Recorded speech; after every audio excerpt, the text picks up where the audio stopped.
Attention bobsled riders! You will soon be embarking on a thrilling podcast down the icy slopes of the Matterhorn, so please remain seated, keeping your hands, arms, feet, and legs inside the bobsled at all times.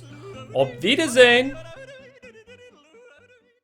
Hello, yodelers. We are the Matterhorn Yodelers. I am your host today, Peter, with my co-host, Jackie. and G5. And today we're back. We're back on Main Street. Oh, I love Main Street. I love Main Street. It's nice. It's comfortable. It's peaceful. We're back talking about the windows on Main Street. And if you're asking yourself, what are the windows on Main Street? Well, you must be wondering why this episode is called Windows number 8 or whatever number we're on. I don't know we're on. Are we on 4? I stopped tracking. It was like 4 or 5. a year like ago. that. Wow, it's the last one I got in here is Hocus Pocus on my list. So yeah, we got I think we're number 4 or 5. Yeah. I'll find out when I edit this episode. You'll see what number we're on. But for those who don't know, the windows on Main Street have specific names on them of individuals, and those aren't just random names. They're actual names of real people who made contributions to either the Disney company or the Disney parks, and they're kind of honored on Main Street or other windows throughout the park. And you can almost consider them kind of like the opening credits to a movie, where these are the people behind the scenes that made the theme parks what they are, or the Disney company what they are. And so we try to highlight specific individuals, people you may not have heard of before, and their backstory and their contributions as to why they deserve a window. So let's start things off with Jackie here. You've got our first window today. Who do you have? I have John Hench, and he shares a window with... Does he have a wench and a trench? No, sorry, I'm in a rhyming mood with my kids. And he shares a window with 2 others. I won't get into the other 2, because we've talked about one of them. Gotcha. Which one? It's the one with Father Yoder. Oh, gotcha. Oh, I wasn't there for that one. Yes. I had the Yeti flu. Yes. That was the one you guys kept raving how great Father Yoder He was. He was Go back good. and listen to that our last Windows episode. It was really good. Yes. I'll try to keep up with Father Yoder on this one. But John's window is located right above the Main Street Photo Supply. And Is that Disneyland? this is at Disneyland. Okay. And so John Hench was an artist to begin with. He went to an art school nearby. He got Is hired. it Cal Arts? Or was it the other one? Los Angeles. There was another one. Like, I remember doing Windows with the X, and he said, yeah, he went to another Gotcha. art school. Oh, I can get it here. Yeah, I think it was in Los Angeles, but I lost it. Okay, here we go. So yes, he got hired on by Disney. He worked on a lot of the background art on the popular films, Cinderella.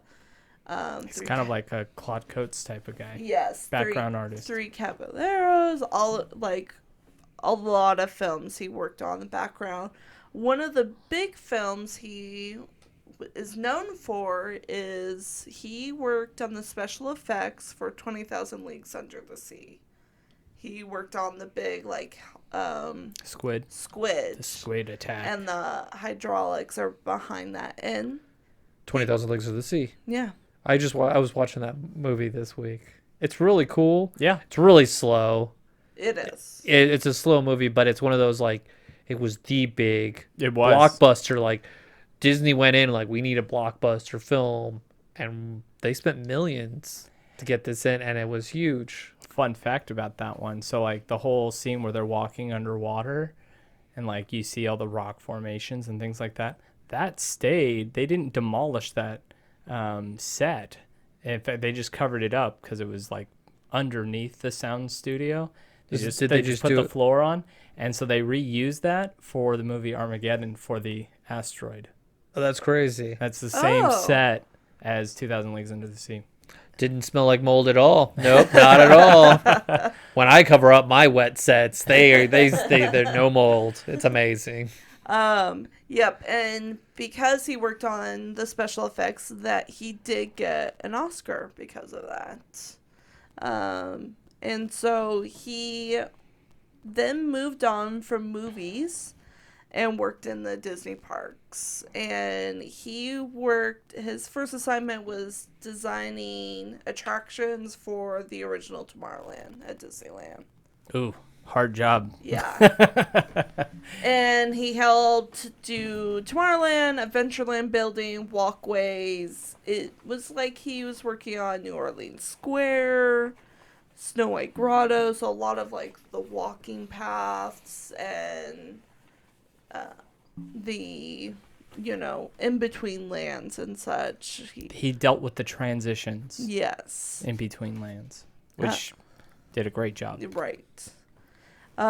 He also helped design Space Mountain, Cinderella Castle, at Magic Kingdom, and he worked at Tokyo Disneyland. A really cool thing, a quote from his assistant says, "Sometimes John says, 'Tomorrow we're going to the park, and we'll go down, stand in line, and pretend we're guests. I always come back with a full load of notes." And that comes from another quote that Walt Disney says, like, Walt always said, like, you get down to Disneyland at least twice a month and walk in the front entrance. Don't walk through the back, and walk, eat with people, and watch how they react to the work that you've done there.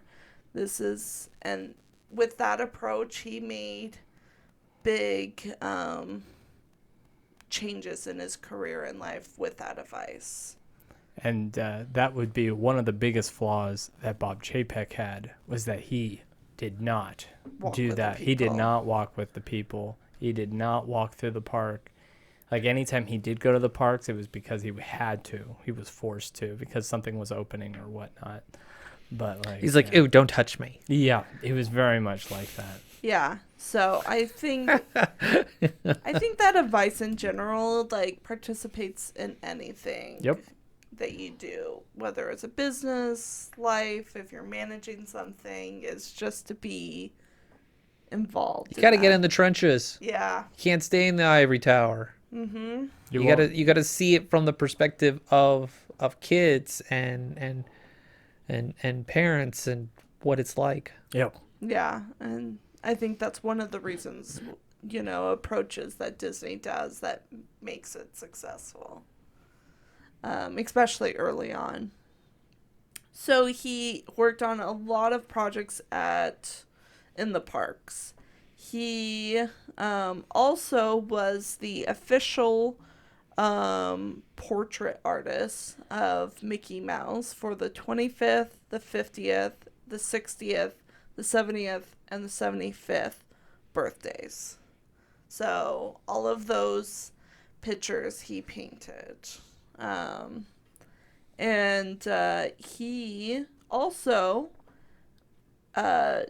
designed the Olympic torch for the 1960 Winter Olympics at Squaw Valley, California.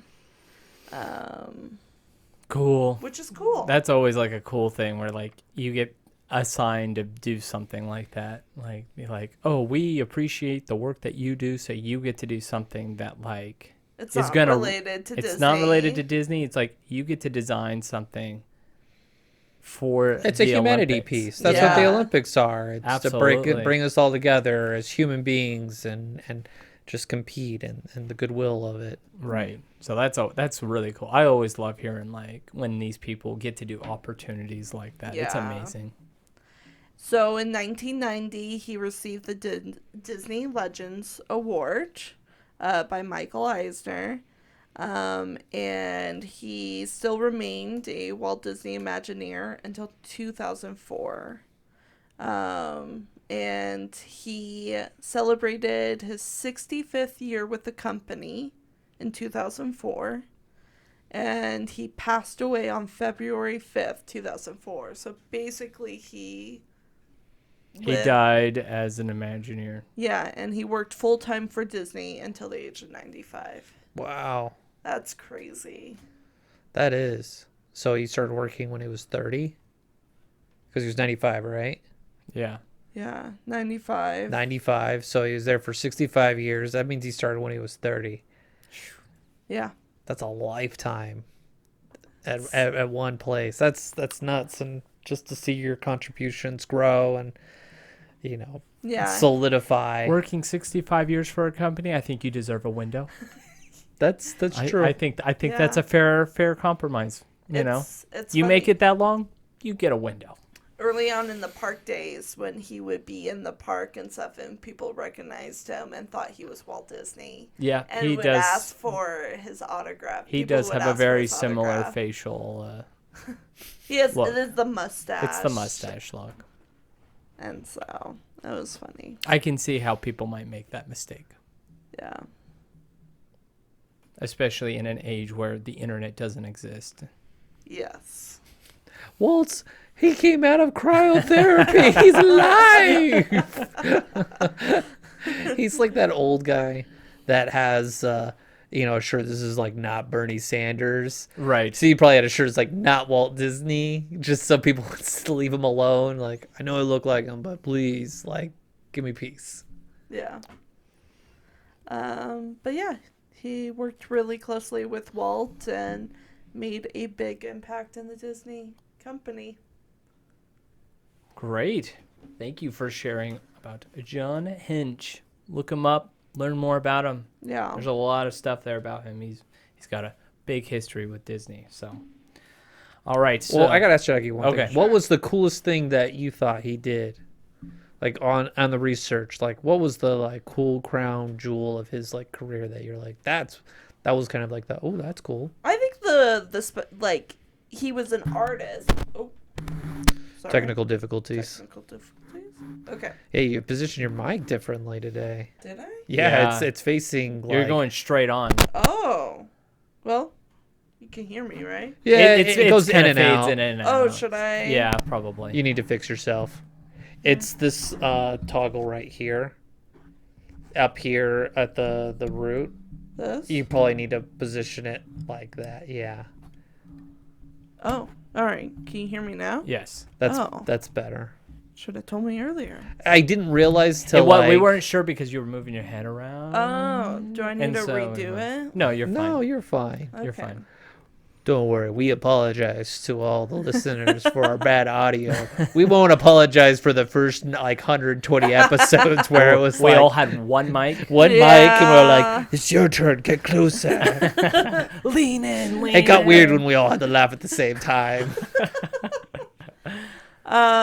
So I thought it was cool with him working on the special effects. He was a background artist all the way up, and then randomly he's in charge of special effects, and he gets an Oscar for it. Mhm. Like, that's just really cool. I think that's what's really cool about the Disney Imagineers is that you'll come in doing one skill and you'll get rewarded with something that you Completely unrelated. Yeah. unrelated. Like we did X, Yeah. Yes. and it's like he was an artist. All I have to say is yo ho, and you'll start singing the pirate theme song. That's him. Right. Yeah. Haunted Mansion. That's him too. Like the music. Like he's not a musician. Well, he Right. is. It Right. just shows, like, just because, like, you studied one thing doesn't mean, You're like, stuck in you're that. stuck in that bubble. Like, you can totally use that Learn your new talent, your skills. strength that you use into other things and make something great, and then makes history. Yeah, it's definitely the Disney company with the Imagineers.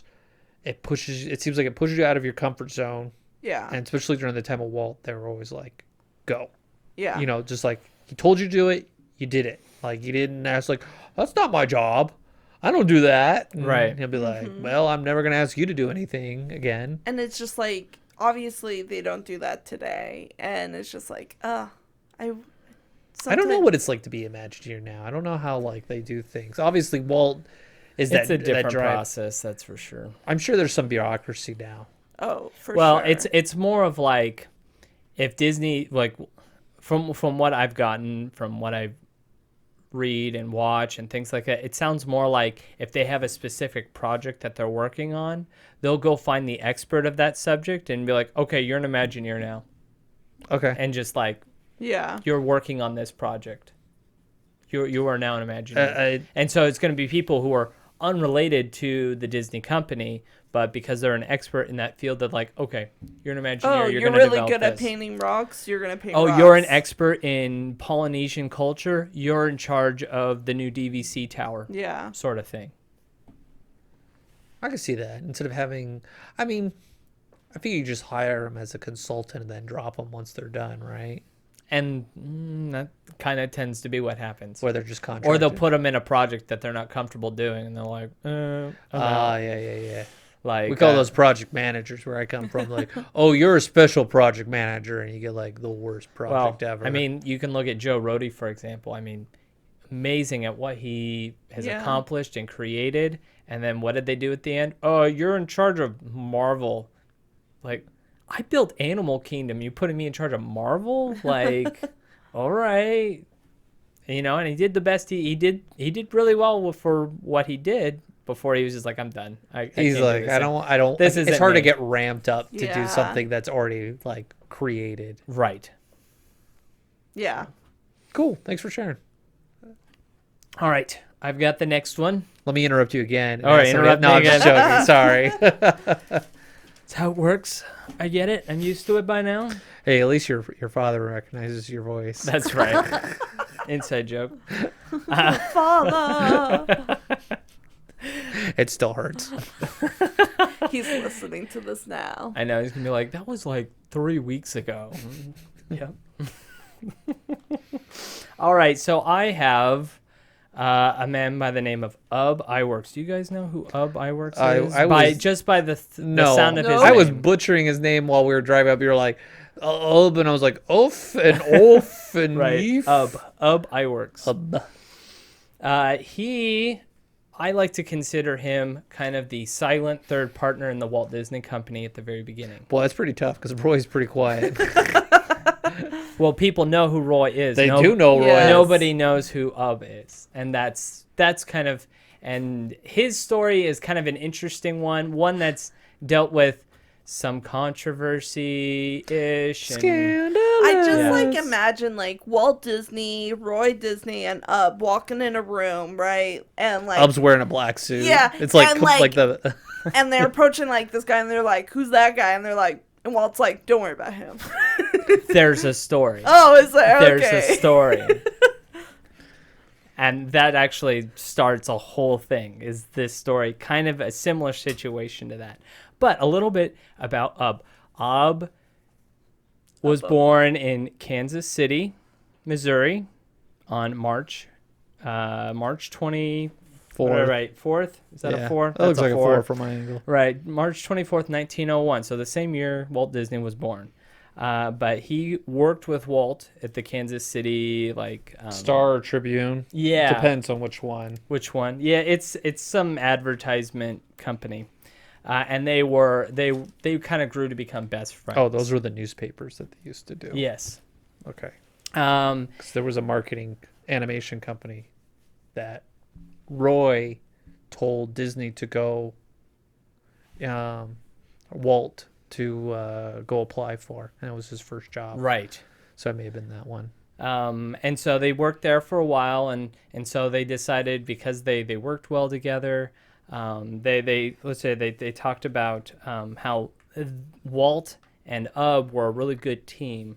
They said Ub was fast and a flexible artist, so like he was really quick at animating and he could adapt to any sort of changes. He's like the and- Chat GPT Oh, pictures. He was like and he's a drawing. really he was like if you want to call like the artist, he's an artist when it comes to the animation, especially of that era. And then Walt was the creative visionary and salesman. So like together they were able to tell really good stories that looked good as well as appealed to lots of audiences. And so they decided to go into business with each other, creating their own business called Laugh-O-Gram Studio. I've heard of that. You've heard of that. That was Walt Disney's first animation company that flopped. Yeah. But they did have a good show on there, a good series that they were developing called the Alice Comedies. Yeah. For those that don't know, these were kind of like Cartoons interacting with real people. real people. It's like Mary Poppins. Correct. And so UB was a very big part of how to make that work, how to combine both how to put a live action person in an animated world. That was kind of like his specialty, like on how to do that. Eventually, a year later, the company, they had to file for bankruptcy. That's when Walt and Roy, they go out to L.A. and Walt talks to UB and says, "Hey, why don't you come out to L.A. with us? And we're gonna start this company. You're gonna be our lead animator." And so he comes with them, and and he's there at the very beginning of the Walt Disney, the Disney Brothers studio back in 1923, 100 years ago. 100. So he is literally the first employee of the Walt Disney Company. Yeah, the founders don't count, right? Brothers They don't count. Brothers don't count. I would say employee and two brothers. No one died in the Civil War on this one, all right? One did not come back in a box, all right? Well. But moving on from that. And so from there, they continue to work on their Alice comedies. They brought that over, and they brought Alice Davis, who was They're really playing. cute little clips. They're really good. Like, I would recommend all of listeners to go and watch some of the old Alice. I don't think they're on comedies. Disney Plus. I I have not seen them. I don't think so. I've seen You some might of have the. to go You'll on see some of YouTube. the Oswald stuff, Yes. Yeah. which is kind of cool because it says Universal, and you're like, ha ha. Yes, they've recently put out the Oswald stuff. The little hot dog ones that bounce out. It's Right. cute. And that was their next thing, is that they wanted to create their own characters and things like that. And so they were partnering with Universal at the time as their distributor. And so they created a character called Oswald the Lucky Rabbit. And They stole them. And a lot of people like to attribute the personality of Mickey Mouse with Walt Disney. Well, the personality of Oswald was definitely more UB. Because he basically was almost the sole animator of the whole Oswald series. So, like, when you see that, that's 100% UB there. Who's the creator? The guy who molds the clay Right. and then puts it in the kiln, and the guy pushes the on button or pays for the electricity Right. for that kiln. Who is the creator? Right, and we'll get more into that here in a moment. And so it was a massive success. And so at this point, Walt was being called into New York because that's where Universal headquarters was up in New York. And so Walt took the train out there to see if he can negotiate, raises and things like that. And they just Build some capital so they can continue to grow. Right. And so what happened is very famous in Disney history is the owner of Universal, the guy there, he was just like, well, you're fired. I've already bought out all of your animators and you don't own your character. Bye. Ugh. And that starts the story of Mickey Mouse. We've all heard this story. Walt's on his way home from the train. He draws a sketch of a mouse, and the rest is history. Well, He took the floppy ears off Oswald, and they're like, it's a mouse now. right. And so this is where we run into some of the controversy, which is the origins of Mickey Mouse. Because UB tells a slightly different story. UB tells a story of Walt and UB working together, trying to come up with a new character And so they went through a variety of different things where he would draw a horse who eventually became Horace Horsecollar, or a cow, Clarabelle Cow. I've heard of her. Yeah. And She's so kind of famous. Yep.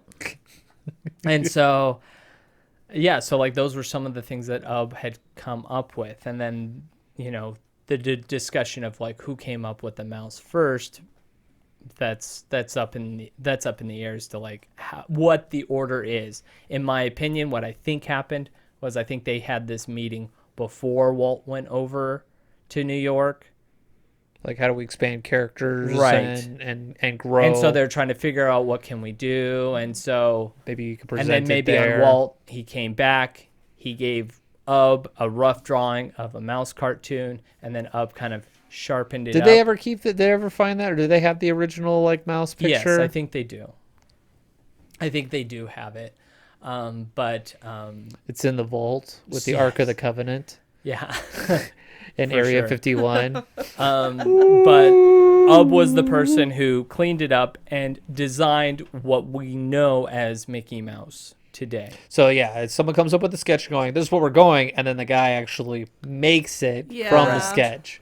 So is the cocktail napkin the actual, birth of the character, or is it the final product that everything is based off of? Who knows? It's one of those like It's the artist, it's a mess. producer dilemma. It's the Stanley and the you said thing- Jack yes. Kirby. It's a Same very thing. similar story, but I think this has I think people blow this story more out of proportion than the Jack Kirby Stanley one. I think that one has more because you have the actions and the drawings, and then you have someone writing the dialogue personality and the- doing yeah. personality and the story. I could see that that's not really happening as much or visually as Right. much as this cartoon. So yes. So did Walt Disney create Mickey Mouse? Yes. Did Iwerks create Mickey Mouse? Yes. So the answer to both is yes. They both created Mickey Mouse in different ways. So like they both own ownership of this. It's just Up kind of gets pushed out, which again, I'll share that story here in a moment. that happens with legends, Yes. just the Yeah. rocket effect. Like you just start consuming what's around with you as you rise up, and you're taking things with you, and there's this vacuum Well, of. and you also got to keep in mind of when they stardom. created this, they didn't know Mickey Mouse was gonna be a No. hit. They thought it was just gonna be They're like a we character. need a new character that we're gonna push. And They're probably so, still grieving losing Oswald. They're Well, they like, this lost- was yeah. gonna be the big, like it that already was. had fandom. It and- absolutely was, and so like you got to realize at this point, it's literally just Walt, Roy, and Ub, maybe a couple other people that stuck around, and that's it. And so literally, Iwerks was the guy who literally animated, like the first for the next like few years. He's the one who literally drew. He drew the cool Mickey, and then Mickey Yeah. Mickey changed. You notice that when you Did. watch him, you're like, Mickey's different. Correct. So if you watch early Mickey, That's the Mickey I don't like. If When they you start watch- introducing like other characters and make Mickey the nice guy. So early Mickey was very mischievous, troublemaker. Yeah. That's Iwerks. Yeah, That's how you. He's got that crazy yeah. hair, and he's flying the plane. Playing crazy, the first Mickey Mouse cartoon. Love that. So that's one. Ub. That's Ub. Like that is Ub's personality. That's my Mickey. and that's fine. That's perfectly fine. So now we So get- you're the Ub of this podcast. I probably am. I'm the silent. Don't worry about him. He doesn't do anything. What's he sound like? I don't. I hear static. I hear static. I hear Peter. I don't hear Japheth. What's he sound like? Oh, Father Yoder, that hurt. So, then all of a sudden Mickey Mouse becomes this big hit and Walt Disney becomes super famous and they're pumping out cartoons and Ub is in there making away too. Like, I mean, if you look at one of the most famous Disney shorts, The Skeleton Dance, Oh, it's huge. Yeah. You That can is- see it right now. The that is Halloween. 100% Ub right there. Like, that is his art style. That is his storytelling. That is a 100% Ub work Cool. right I'm there. gonna watch that, and I'm going to see if I can see his name. yeah. He actually remade the Skeleton Dance when he made his own studio. I'll talk about that later. He's But like Dave he remade Mustaine when it. he left Metallica, or he got kicked out of Metallica. He's like, you know that fast song you do? I'm gonna do it faster, and I'm gonna make it mine because that was my song, but now it's even faster. And So if you liked Skeleton Dance, go online, watch the Skeleton Frolic. okay, It's almost exactly the same, but it's like updated and it looks cleaner and things like that. And I think it's in color as well. So it happened. I think Is he it made that later Technicolor? in 30s. I think it was actually different technique. technically not color. They named it it was named something else. It wasn't Technicolor because Technicolor was associated with different companies. So to this story of what caused this separation between Walt and Ub. So one day, Walt, I'm not sure if Roy was there or not, but I know Walt and Ub were there. They went to this party, and this little girl went up to Walt and said, Mickey Mouse is my favorite character. Can you draw him for me? And he says, absolutely. And then handed Ub the piece of paper and pen and says, draw Mickey. Oh. And Ub just lost it. He threw it and stormed out, and he quit right there. Yeah. Boy, he was stewing on that one for a while. Yes, I think he was There was getting a probably little. other things I think building that up. was just kind of the straw that broke the camel's back situation. And so he left in 1930. At this time, the Disney company's animation studio had started declining a little bit there because you had lost your main artist that had been your driving storyteller for a while. But eventually they got back on track, not a problem. By the time Ub eventually would come back. But in that time period, for about 10 years, he was away from the Disney company. He started his own studio, another studio that gave him the money. I think it was what's the Sony studio name? I forgot that one. DreamWorks? Not DreamWorks. Yeah, because that's Steven Spielberg. No. It's the one with, Animation? what's the Sony studio called? What's that one called? I'm drawing a blank.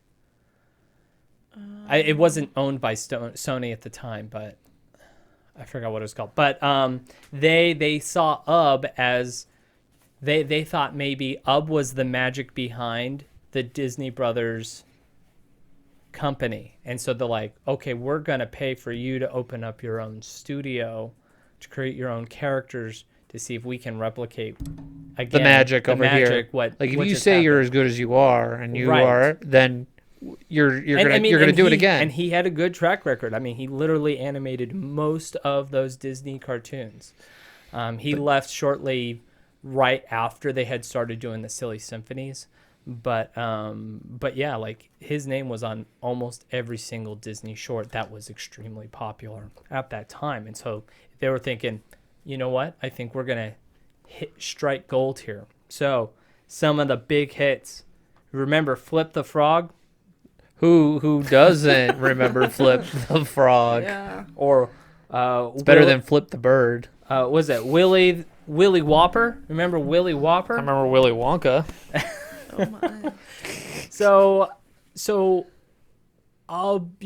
he didn't have the greatest success. He would create, his shorts were okay. What they lacked was storytelling. They didn't have a good story. He had good characters, but he never had a good story, which is why him and Walt made a good team, because Walt They feed off was each other. a storyteller. And so I think that's one of the reasons why Ub's studio never panned out, was because it just never, he can never tell the story like Walt could tell a story. He also directed some shorts for Warner Brothers, did some Looney Tunes stuff with Porky Pig, some small stuff here or there. But eventually, also in this time period, he created his own, before the Disney company did. I learned this, I thought it was interesting. He created actually his own version of the multi-plane camera before the Walt Disney Company did.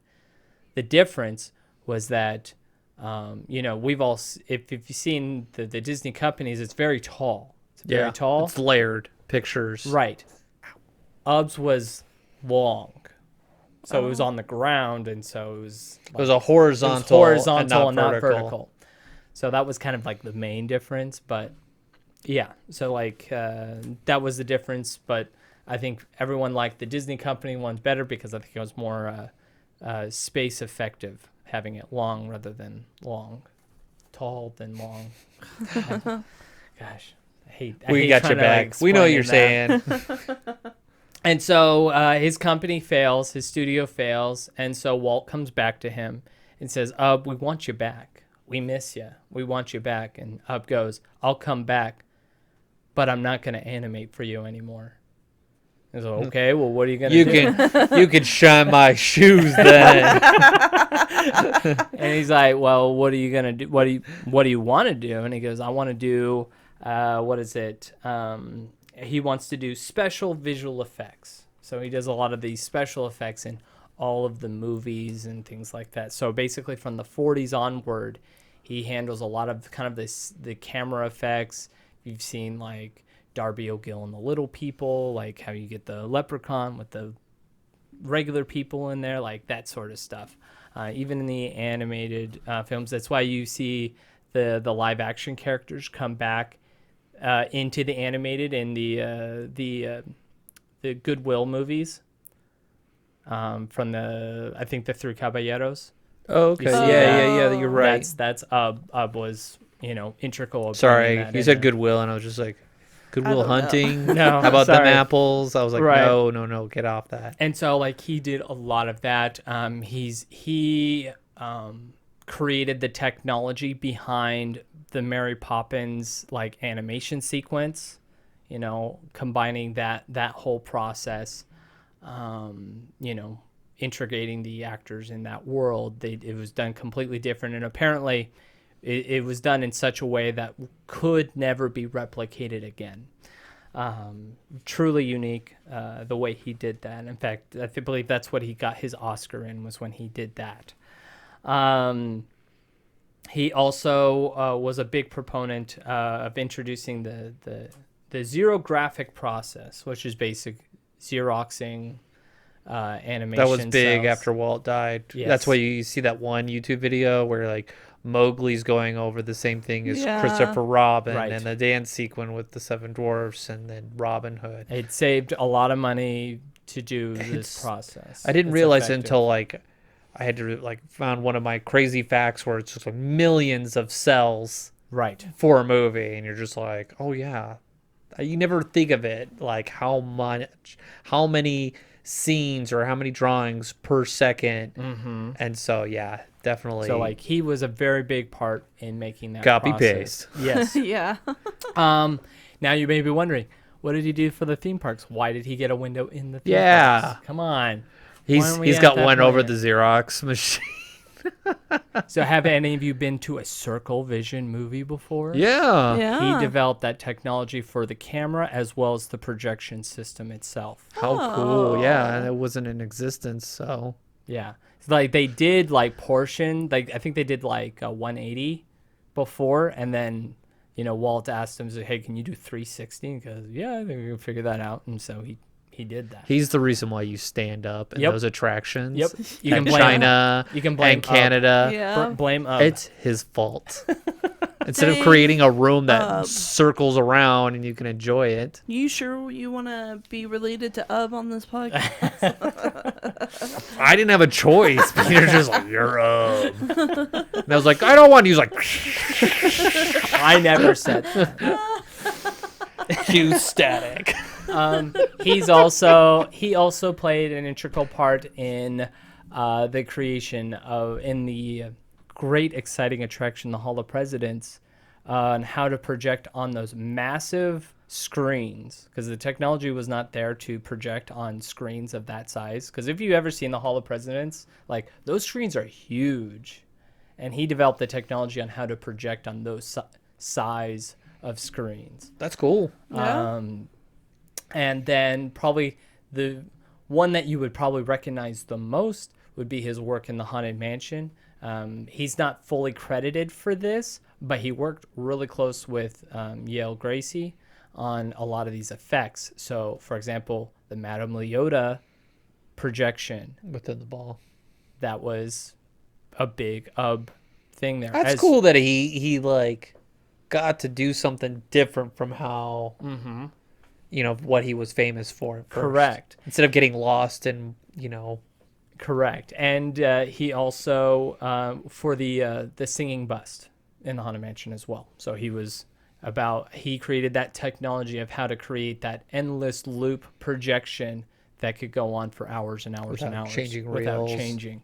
He developed that technology, which everyone likes to focus in on about like Mickey Mouse, but I think some of his later stuff, like his development and camera working and things like that, is far more impressive than the fact that he designed the 3 circles. I think it's the legacy. Yes. Like damaging the legacy. We like to bring down our heroes, right? That's why we watch like TMZ. That's why we like to see our legends be brought down or like find out the truth. Right. Because there's always a lore behind these, like behind great men. And I don't think there was, in the end, I don't think there was any animosity between Ub and Walt at the end. I think they had moved on. I think when Ub says, I'm not going to animate for you, I want to do this other stuff, that's when like they buried the hatchet and they moved on. And from my understanding, they still remained good friends all the way to the end of Walt's life. It was no longer like Walt wasn't just animation. Right. No. At that point, he on. was growing a big company, a movie company, where you can't be mad about it. Like, Mickey Mouse is like, well, Mickey Mouse is just a small part, and he wasn't even in movies anymore and stuff. So you really can't get mad at like, he's like, Mickey's made all these millions, and I'm the creator. Like, Fantasia's the only one that he's in at that time, so he can't really get mad at that. Oh, another movie that he played an integral part in that we've already reviewed on this show, The Parent Trap. He was part of the split because it was just one actress, but he was the one that helped create that split so that they were both in the same scene together. I think it's great that he like was able to take like a bad situation with like the animation side and feeling like he wasn't getting the credit he deserves and putting his efforts on something like, special effects that he can take full ownership on. And also when you're in a craft that's like demanding on your body, like I don't know what it's like to be an animator and to be constantly just where you're just in a factory and you're like, I've already done this for like 30 years. I don't want to do it anymore. And that's probably I know I'm great. My hands hurt. My back hurts. I may have carpal tunnel. Drawing the same thing over and over. You just do it and you're like, yeah, it's good. But like, there's such a push. And he probably saw what was going on. He's like, I don't want to do this. Like, I saw where the industry was going. Maybe it was simpler back in the day, but when you see it like 20 years later, you're like, yeah, I don't want anything to do with this. Like, that doesn't look fun. Yeah. Definitely. And he also did other things outside of Disney in this later part of his life. He's actually got nominated for an Academy Award for his work doing the special effects for The Birds. The Birds movie with Hitchcock. Alfred Hitchcock. Yep. Oh, okay. He got nominated for the special effects for that. He didn't win, but like he worked on that pretty popular movie. Unfortunately, he had a heart attack and passed away on July 7th, 1971. So he didn't. Wow. He lived a decent life. 70 is not like anything. I mean, he lived. Sneeze at. I know. It was just it's when you die of something unexpected like a heart attack. Yeah. That's when it's kind of like a little sad. But he became. They lived hard lives back then. Yes, they did. A lot of smoking and drinking. Yeah, But he did officially become a Disney legend in 1989, basically when the program started. And he was given his window at Magic Kingdom because most of his work was Disney World based. And his is at the Main Street Bakery. And it says Iwerks stereoscopic cameras. How cool. Okay. And his name is actually there with his son's because his son... Did he get in the business? He worked on the animatronics. And so actually, like they say that if you look at Mr. Lincoln's hands, that's Ub's son. That's his son's hands. Oh. The He like made the mold- he molds made of a his mold of 'em. hands are Lincoln's hands, and so they share a window together. And you might also recognize the name Iwerks because of the very popular documentary short that's well, not short, but documentary series on Disney Plus, The Imagineering Story. Leslie Iwerks, which is Ub's granddaughter. Oh. She also did the Pixar documentary as well, and a couple other well known. She did one for Ub as well, but many documentaries involving studio history and things like that. I think she just released she did one for like Warner Brothers 100th anniversary, things like that. But it's nice to know like that family's still in the business and still contributing the best way they can. That's cool. So like again, people like to focus in on the controversy, but I think the things later in his life, he accomplished so much that has affected so much and affected the So industry. much more impactful than just the controversy. I created the face of Mickey Mouse, which granted is a big deal, but I think his other contributions, in my opinion, outweigh that As opposed to far like more. Jackie's, Windows person, forgot his name already. John, where he's painting the portrait Right. at the anniversaries. Yeah. And there are different looks to Mickey through the generations. Yes. So yeah, that is a difference. Actually, as you're telling this story, I remember this story, but it's from a TV show called Drunk History. Yeah, I was. Yep. They tell that story. So They for tell those this story. they tell the story. So if you don't know what Drunk History is, it's not something you watch around your kids, because a comedian asks another comedian to tell a history story, but They're drunk. they tell the story completely inebriated. Yes. And they have, as they're telling the story, they have actors Portray it and kind of mouth basically what the comedian who's telling the story. Like, it's like that one YouTube video about like the hot dogs, the Yes. completos, and like Yes. where like kids are telling a story and the adults are acting it out. Oh, yes. They do that. Kid What history. drunk is they do Kid it history. kid history. Well, they do drunk history, and his story that Peter just talked about, the controversy with Mickey Mouse and the splitting up. They talk about it. So if you want a funny, silly way, and it's on Hulu. You can Hulu, you can watch it on YouTube. It's on there YouTube. too. Yeah, it's fun. It's short. It's only like I've heard like 5 I've minutes. seen the story, and the actor that does it, he's on Arrested Development. He's also He's the mayor in Forky. Hocus Pocus too. He's Forky He's in Toy Forky. Oh, okay. He's the plays Ub. assistant manager in Chuck. yeah. Yeah. He plays Ub. Yeah, he plays Ub in that. But as you're saying that, it's like, oh yeah, I got a little shout out for that. I thought that was hilarious. Yep. Is it my turn? It's your turn. Yeah. All right, so I'm doing Roy O. Disney. I put E. Cool, because that's what I assigned you. Is that? I thought I said O, and I was like, I'm gonna do O.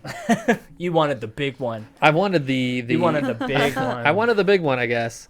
So Roy O. Disney is his Walt Disney's older brother. Yep. That started the company with the Disney Brothers company. But I'll start off with a cool quote about what was written about him in October 1972. Walt Disney production publication titled The National Champion, a report to participants of Disneyland and Walt Disney World. They wrote this of him. And this is like a year after his death.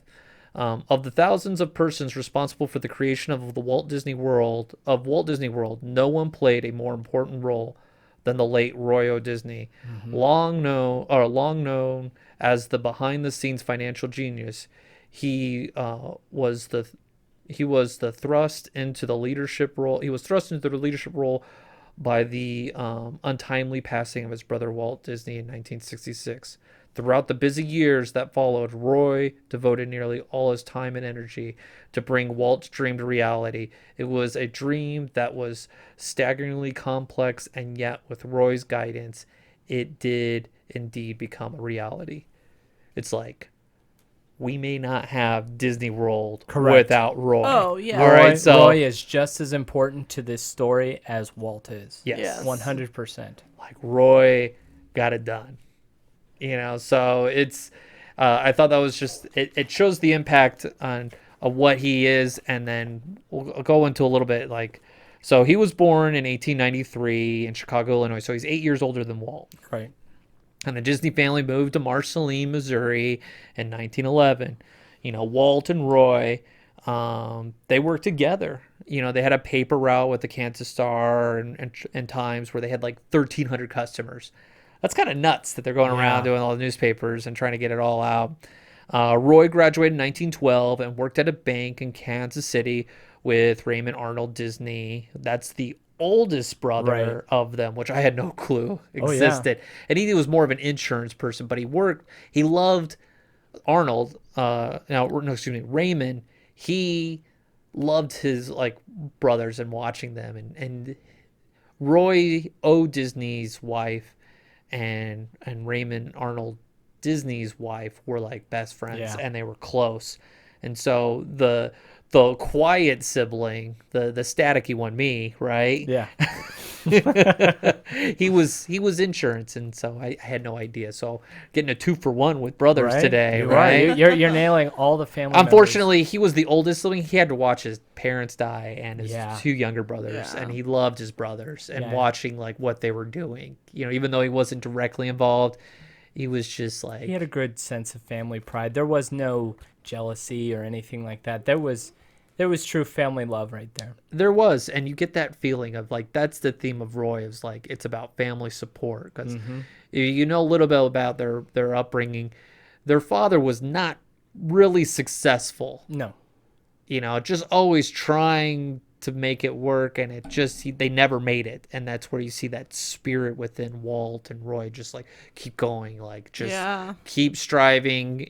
That American kind of dream of like don't give up. So back to Roy. Roy served in the Navy in World War I, 1917 to 1919, and then he contracted tuberculosis, and then he was kind of discharged. He was. And then he started working,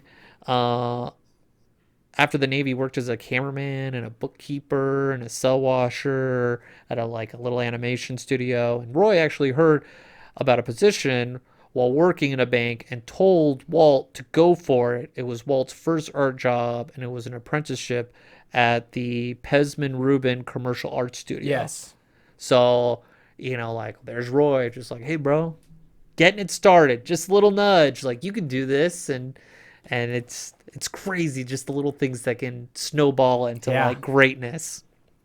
So, Roy encouraged and looked after Walt his entire life. Walt and Roy moved to LA, and they built houses across from each other, and they started the Disney Brother Studios in 1923, aka the Disney Company. All right, that's it. Roy. Now Walt bought out Roy's shares in 1929. Roy became like an equal partner. Yeah. So that shows you like Roy didn't need to have like the fame with it, right? And I don't know. That's not what his focus was. Mm-mm. Yeah, it was just like, and he may have seen what was demanded as like, I don't want Walt's fame, even though when you're part of the Disney Brothers, that means you're supposed to like contribute equally to like what one brother does. He's not the creative type. Mm-mm. Yeah. No, he was just like, I'm gonna. I'll keep the books. I'm the logistics. Yeah. I keep the war movement going, right? But Walt bought out Roy, and Roy did not like the attention. It's rare to find him in photos and videos. Like there's one where they're like playing baseball, and like the camera pans. Is that what it is? Pans. Sorry, I'm taking Spanish, and it's like pan is bread, and I'm like, that sounds weird, No. So yeah, it pans over to Roy, and he like shies away. He's like, nope, I don't want to be in this at all. And so that just sums up Roy when it comes to the attention, even in a friendly like company baseball video. He didn't want to be on camera. Nothing. And so it's really rare to find things like even books. There's like one book that was created in like I think it was the 80s, and like there's not a lot written about him because there's just it's the only time you'll see it, you'll see him like in Walt's home movies. That's where you'll see video of Roy is in a lot of like home movies that or Walt will actually speak of Roy of just like but my brother is like it's me. You'll never see pictures of Roy in his office or anything like that. Whoop, there goes that page. Part of my book just fell off. That makes it easier. All right.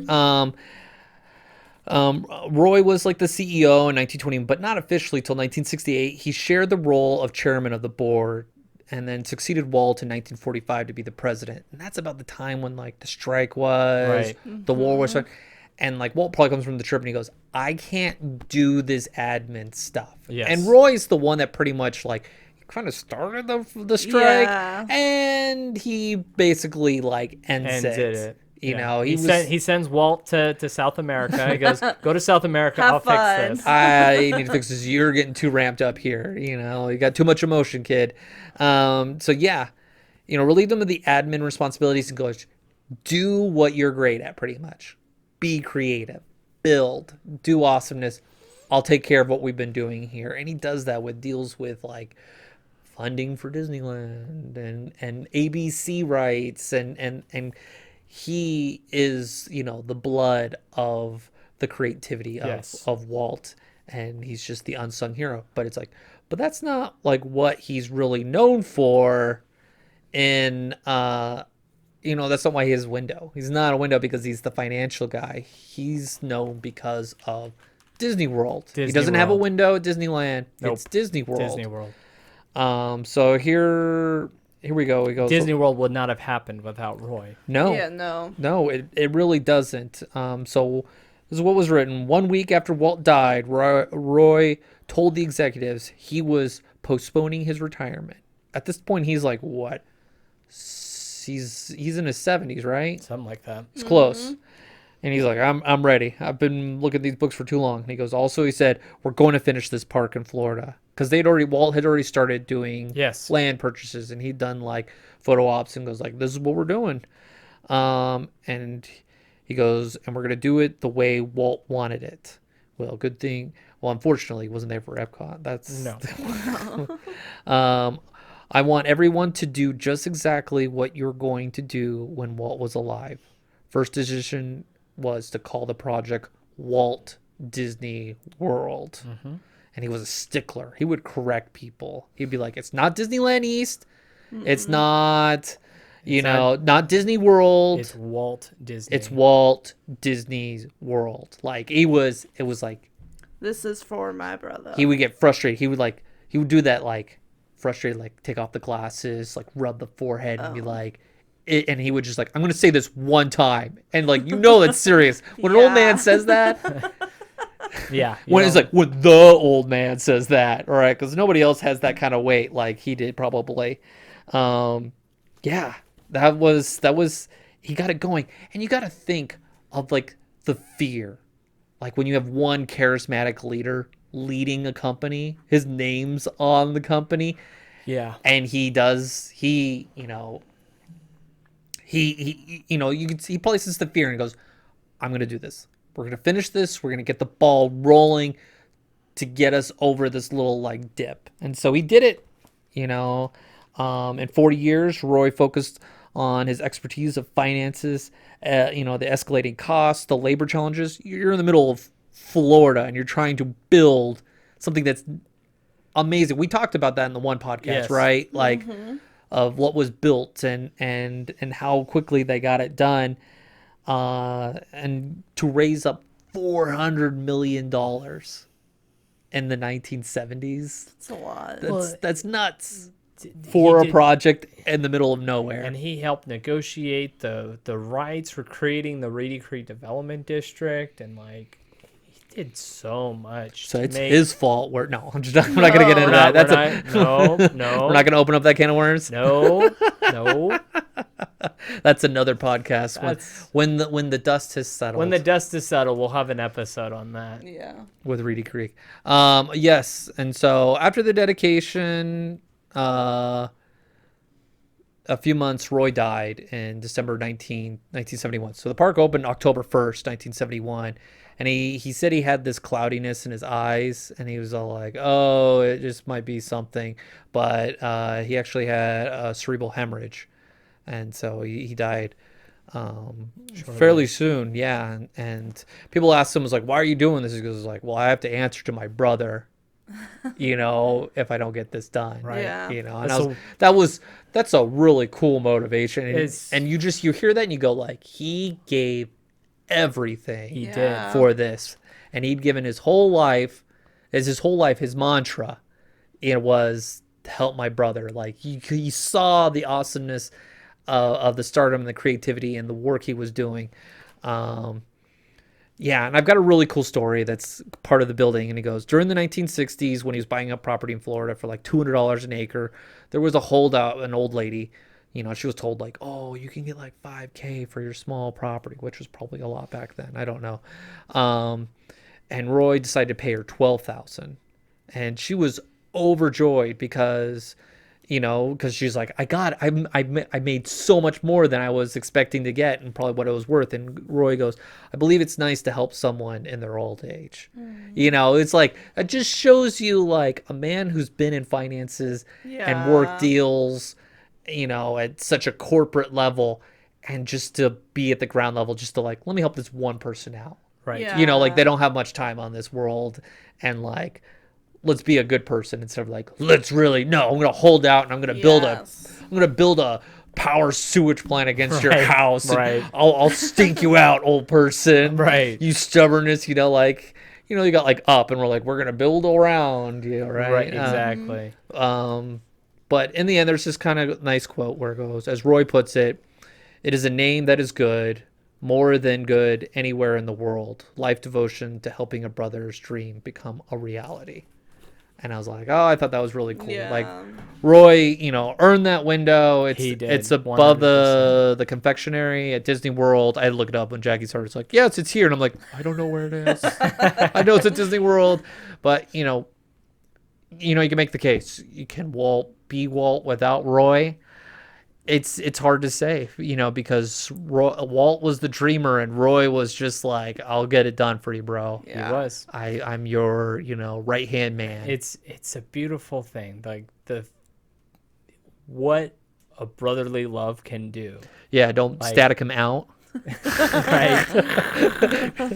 You say something? Right. It's just like you can tell Roy's motivation was always because he loved his brother. And that was his sole motivation, was his brother, making sure his brother got everything he ever wanted. Yeah. And that's cool. That is cool. Yes. Cool. Ooh, we hit the goosebumps. I got the goosebumps. Good job, Peter. That's why I said you're going last. Because Whoa. technical difficulties. Whoa. Loose Static, wire. static. Loose wire. Static. Yes. You nailed it, and I really appreciate you finishing us off with those last words. But there we have it. John Hench of Iwerks, Roy O. Disney. The three more names to add to the list of people. I think this is Windows 5. Windows 5. Yeah. But let us know what you think. Did you know any of these people before we had spoken, or if you're familiar with any of their work? What did you know? Roy does have a statue at Disney World. He does. He has Minnie Mouse, and it's a really tastefully done. Yeah, he's sitting on a park bench. Yeah, you can sit. You can sit with the statue. Yep. It's not like it's surrounded by planter like Walt Disney's. It was for the best. Yeah. For that one. Yeah. Well, I mean, people are already arguing about the new Epcot Walt Disney statue. The pooper statue. Oh. What's going on? Oh, Is he he's sitting? It's a statue of him sitting and staring out. It looks like, and people say like he looks like he's on the toilet. It hurts. So, Oh. Oh, I'm just waiting for someone to throw a roll of toilet paper. right. So, that being said, Ow, it hurts please, too much. please like, subscribe to us. You can follow us on our Twitter, our Instagram, our Facebook page. Our email, you can email us at matterhornyodlers@gmail.com. Feel free to send us a message. What are your favorite contributions of these people? Or if there's a window of somebody that you've seen and you don't know who they are, what they've done, throw out their name, and maybe we'll do our next Windows episode on them. So until next time, Auf Wiedersehen. Thank you for joining us on this week's episode of the Matterhorn Yodelers. Please remember before your bobsled comes to a complete stop to follow us on Facebook and Instagram. And remember, Remain seated, please. Permanecer sentados, por favor.